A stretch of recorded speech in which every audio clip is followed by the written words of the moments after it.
Hello friends, welcome to புனிதாஸ் recipes. இன்றைக்கி என்ன recipe பார்க்க போகிறோம்னா ஹெல்தி அண்ட் டேஸ்டியான ராகி புட்டு. வாங்க அது எப்படி பண்ணலான்னு பார்க்கலாம். ஃபஸ்ட்டு ஒரு பவுலில் 1 கப் ராகி மாவு சேர்த்துக்கலாம். இது கூடவே 1/4 டீஸ்பூன் உப்பு சேர்த்து நல்லா கலந்துக்கலாம்.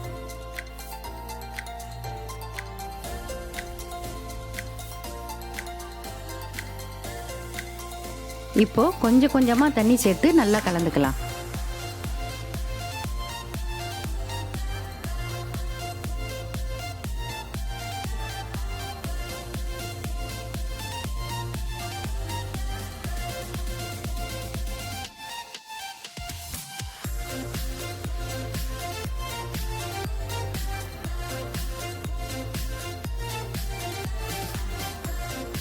இப்போ இந்த மாவு எந்த பதத்துக்கு இருக்கணும்னா இப்படி பிடிச்சு பார்த்தா பிடிக்க வரணும், உதிர்த்தா உதிரணும். இப்போ இதை வேக வச்சுக்கலாம். அதுக்கு இட்லி பாத்திரத்தில் தண்ணி கொதிக்க ஆரம்பித்ததும் ஒரு ஸ்டீமர் பிளேட்டில் துணியை போட்டு இப்போ நம்ம கலந்து வச்சிருக்கிற மாவை சேர்த்துக்கலாம்.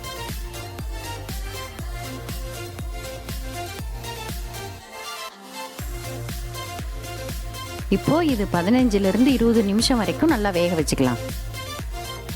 இப்போது ராகி மாவு நல்லா வெந்துருச்சு. அதை ஒரு பவுலில் மாற்றிட்டு அது கூட 1/4 கப்பு துருவின தேங்காய், 1/4 கப்பு நாட்டு சர்க்கரை, 1 ஸ்பூன் நெய், 1/4 டீஸ்பூன் ஏலக்காய் பொடி, இது எல்லாத்தையும் சேர்த்து நல்லா கலந்துக்கலாம்.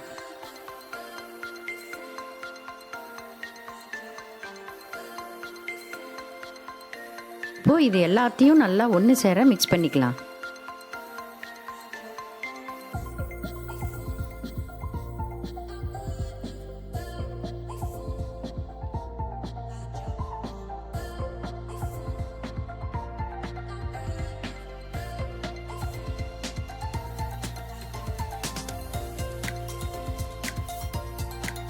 அவ்வளோதான். இப்போ ஹெல்த்தி அண்ட் டேஸ்டியான ராகி புட்டு ரெடி.